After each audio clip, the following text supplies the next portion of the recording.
Money Radio, discussing the business of making and spending money. Good day, viewers. You're welcome to another edition of Money Radio, and you are on to the energy segment of the program. You're welcome. Today we are discussing an interesting topic.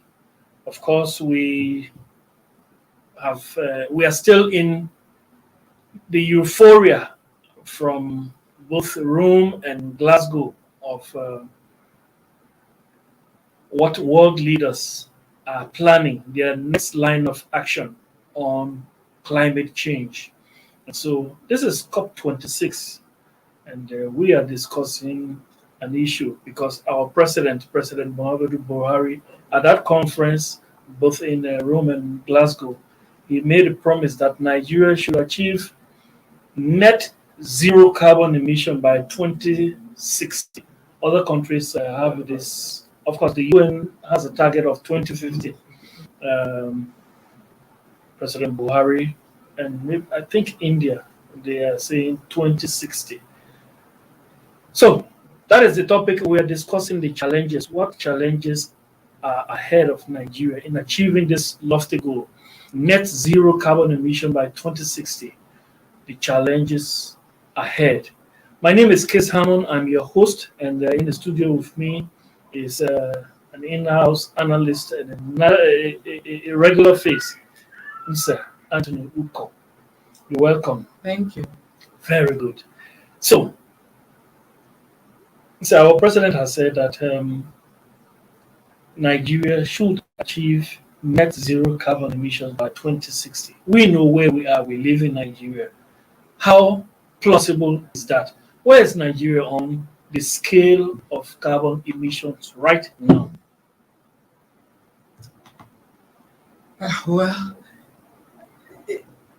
Nigeria is one of the 190 countries that signed the Paris Agreement, and part of the content of that agreement is to reduce carbon emission within the country, within the globally, in view of its impact on climate change and the negative impact it's having on the environment and human lives.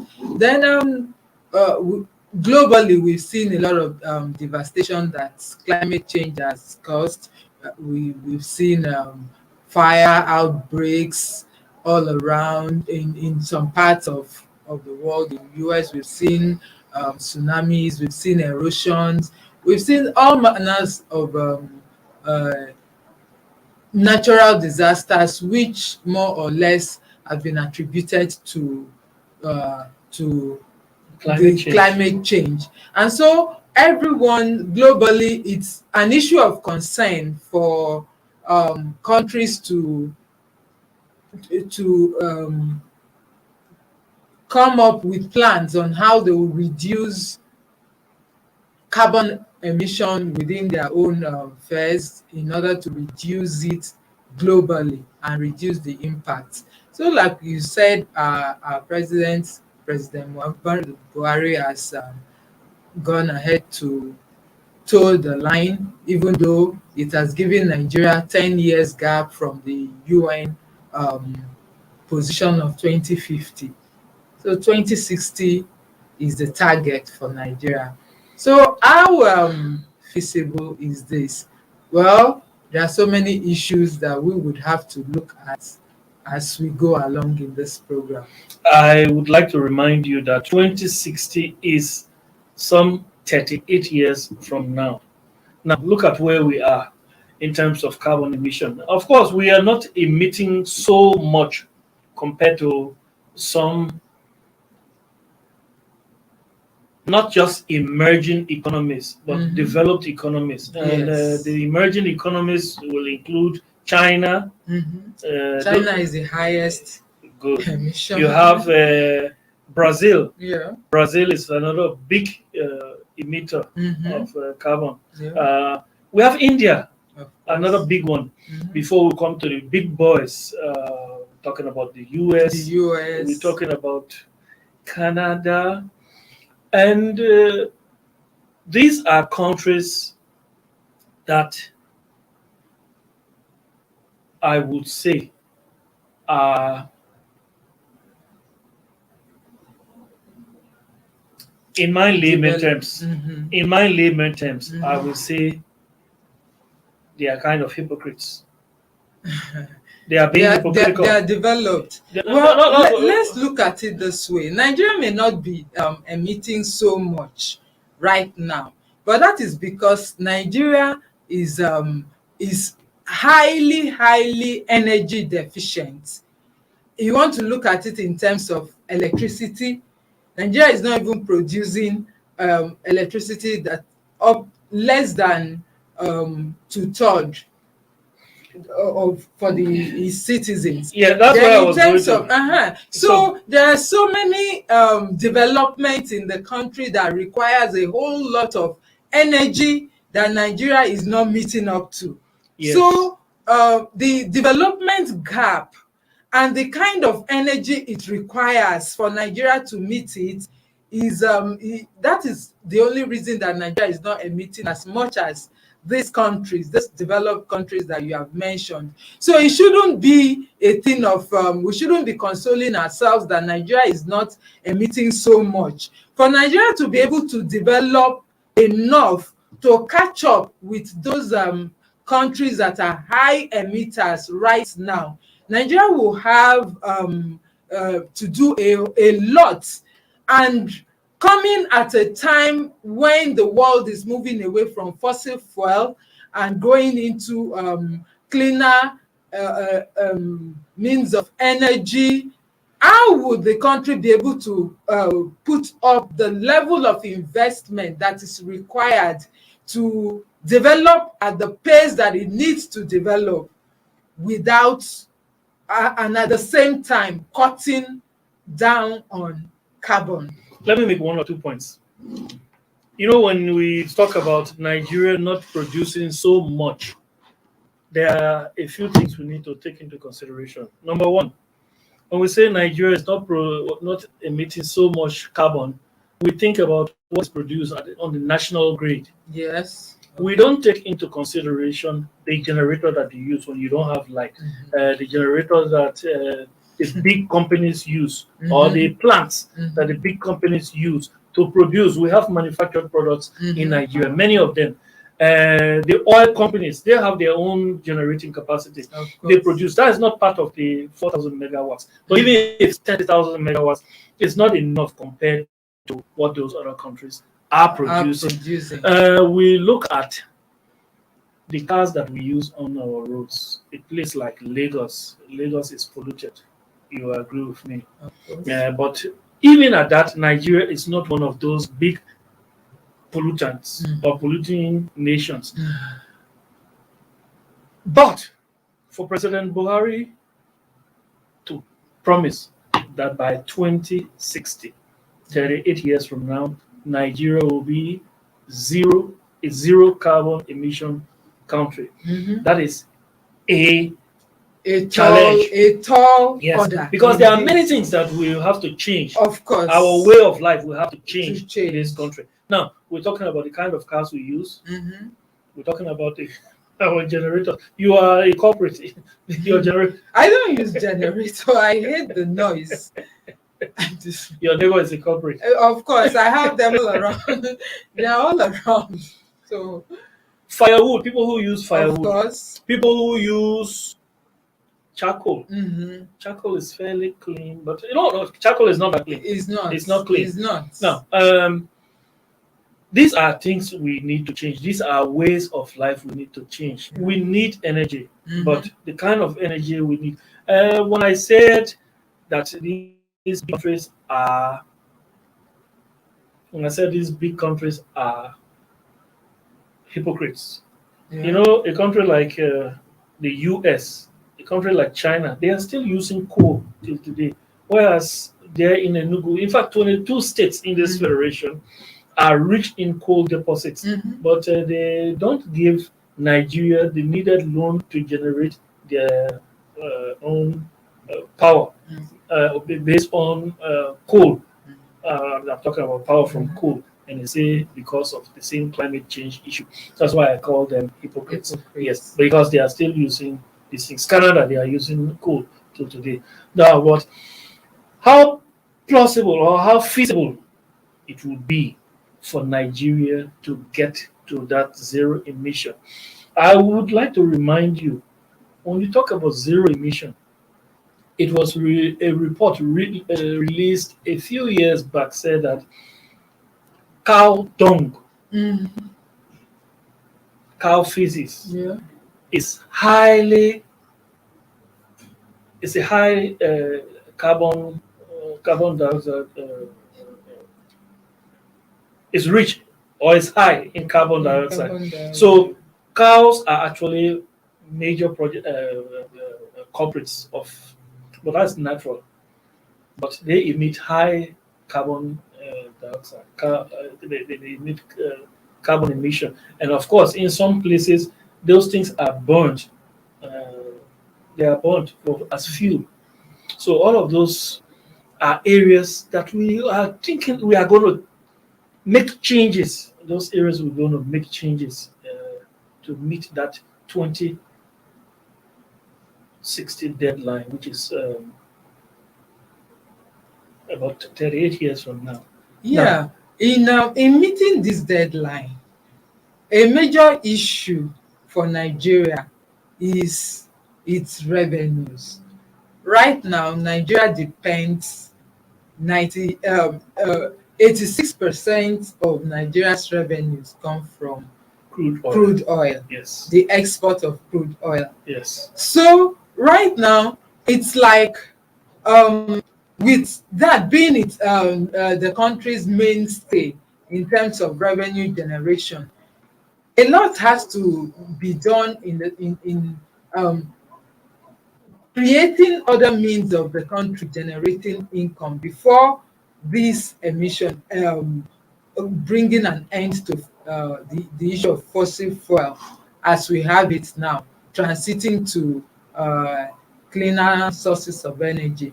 Of course, the president said has identified gas Yes. as a transition and a destination fuel.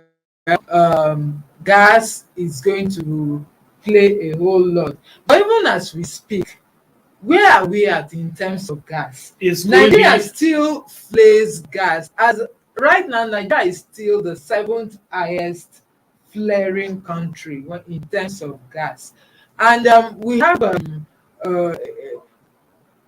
we are one of the highest in terms of gas depots. Yet Nigerians don't have gas to use, and this is one of the clean sources of energy. Yeah.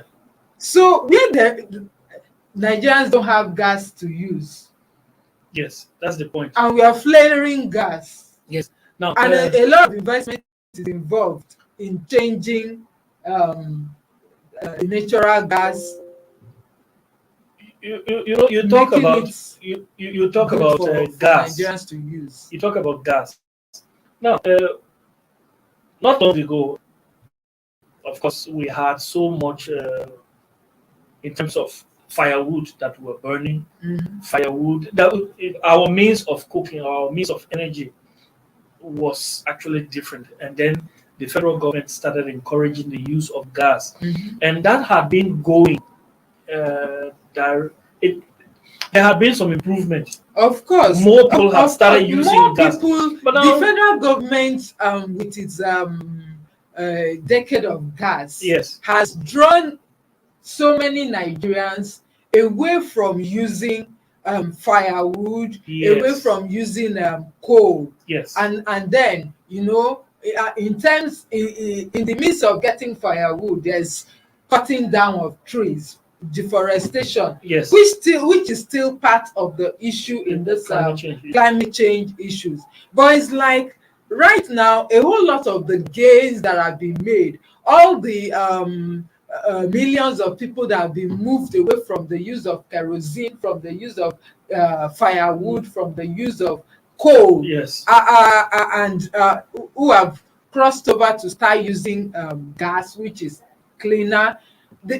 They are now having to go back They are having a rethink. Yes. Many of them have gone back. It's a few that are still like rethinking other options. Yeah. Because the rate at which the price of gas is increasing It's increasing every very rapidly. Yeah. On a daily basis. You go to buy gas today, you buy at a different price, go there tomorrow, the price has I can increased. assure you over the last 6 months, that thing has increased by up to 80 to 90%. Is up to 100%. All right. If you're talking about 6 months, I would argue with you. It's up to 100%.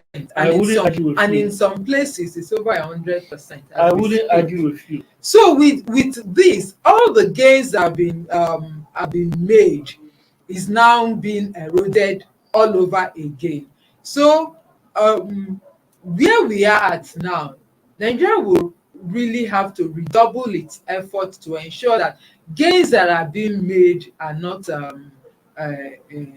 brought down again by inconsistencies in policy and the rest. Talking about gains and talking about retaining the tempo or continuing with that tempo of drawing more people to the use of clean energy, increasing the tempo as well. Yes, we have to we need to talk about support from those corporate nations. And when we come back, let's take a short break. When we come back, that's what we want to discuss. How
Money Radio, discussing the business of making and spending money.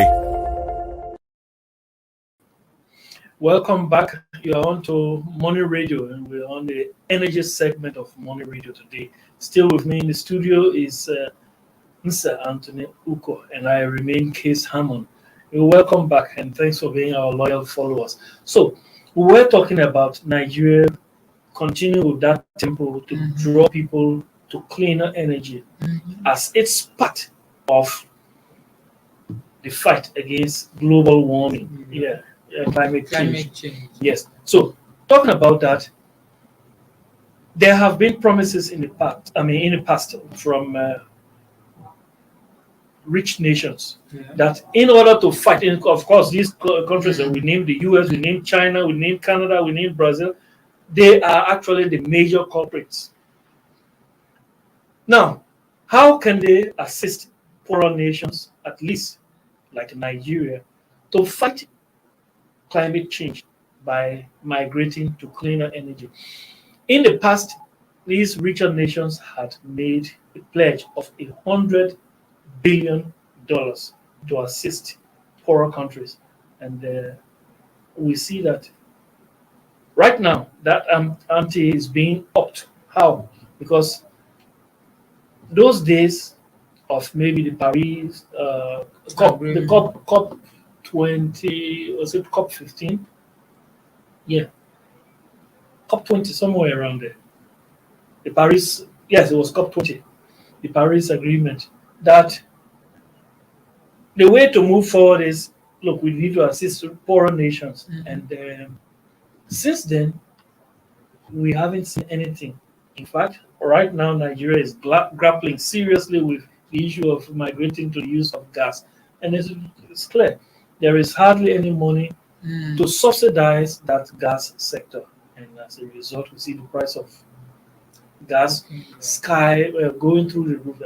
I will quote you. You said, 100% over the past 6 months. The price of gas has increased, and that is a kind of going back to the old ways, Yeah. or it only puts Nigerians in a position where we can't maintain that kind of that way of life. Some people have already gone back to using firewood, which is, as you will agree, it has defeated the purpose. Now, I call these rich nations hypocrite nations because that 100 billion they have not been able to bring any substantial amount of it. Now we are talking about 400 billion. How are we going to achieve this lofty goal? That is where Nigeria is at right now. At the Glasgow meeting, you saw President Muhammadu Buhari calling for um, investment, foreign investment into the Nigeria's oil and gas sector to be able to make this transition. To make this transition, of course, finances are needed. Yeah, Huge investments. investments are needed. Right now, many of the oil companies, many of the companies who uh, explore oil from our shores, they are flaring gas, not because they wouldn't want to have that gas converted to gas that can be used and then sold, but because it's cheaper for them to flare gas in the Yes. process of getting the crude. And while that is going on, um, for them to be able to make that transition, to be able to convert the gas that they are flaring into domestically usable gas, a lot of investment has to go into machineries, into funding technology that will be able to do that. And this is why the president has canvassed for investment to come in. And like you have pointed out, it is these same countries that they've not made good Their promise. their promise on the investment that the support that was meant for developing nations to be able to invest in their transition programs. Then, and you've pointed out again the increase, the amount is now increased. So if $100 billion have not yet come in, is the 400 billion that is required now? So the stakes have increased, and as it has increased, the requirements, the financial implications have also increased. So I have my doubts when we talk about this lofty goal of zero emission by 2060. You know why I have my doubts? One, we've been talking about climate change, and this COP, that is a conference of parties, conference of parties to the United Nations Framework Convention for Climate Change. Now, this conference of parties started with the Kyoto Agreement in 1995. Was it Kyoto in 1995? Berlin in 1995. Then Kyoto was in 1997. Geneva was 1996. On and on. They never came to any concrete agreement until something around 2015. That was the Paris Agreement. After that, a president who does not believe in climate change of the United States of America, in the person of Donald J. Trump, came to power and he scrapped that deal. So for 4 years, a major producer of carbon emissions in the world, was not interested, and so there was a kind of lull in the tempo to go ahead with the climate deal until this new president came last year. That is, President Biden came to power this year. Is this? Yeah, he came to power this year, and he decided we are joining again. Now, other presidents may come and toe the line of Donald Trump. The point I'm making is when even though other presidents had aligned with that climate agreement, when Trump came, he disaligned himself. And then we saw that there was a law. With this new president, of course, we see something going on. But in the future, who knows who will come again and cut, in fact, just scrap that deal. Well, the thing there is the point I'm trying to drive at is this. A wise Nigerian man said, I think it was Abiola, he said, if you want to know whether a fish is good or is getting bad, look at the head. And you will agree with me, the US is ahead when it comes to making when it comes to initiatives like this. Now, a country like US opting off the climate agreement, you will see that there is actually a law. With time, these very people that are supposed to support, even now that things were looking good, they did not support. Now, when they are supposed to support, we are seeing this.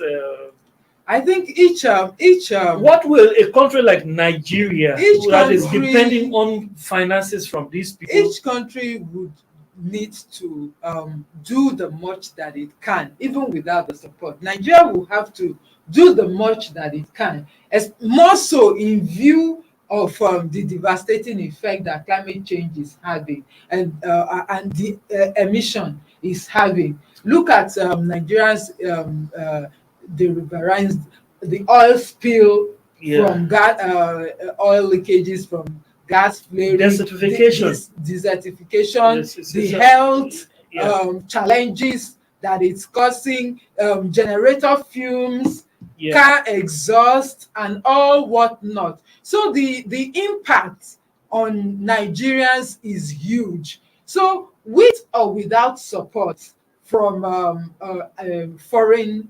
from the developed economies, Nigeria will just have to do the much that it can with the resources available at it, and that includes being able to follow through on some of its plans.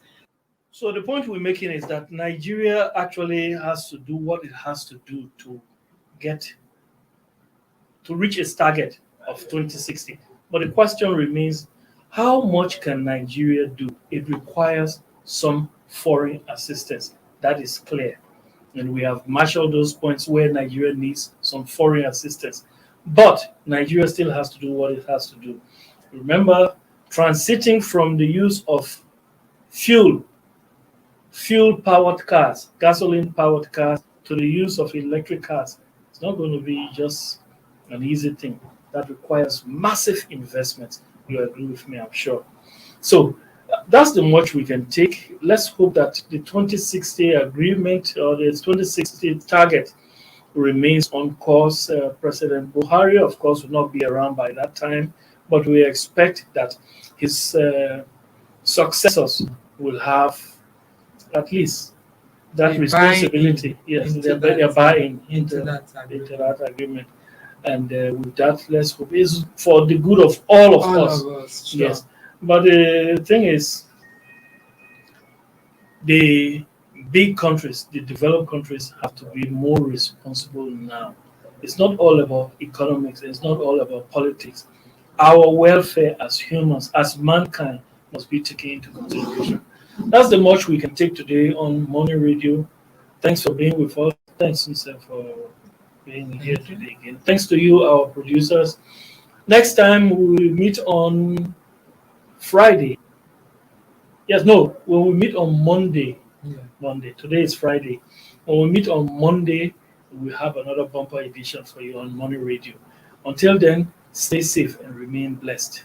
Thank you for watching. For sponsorship and advert placements, please contact 080-3688-6158. Last Word Leadership Podcast Studio. You have the last word.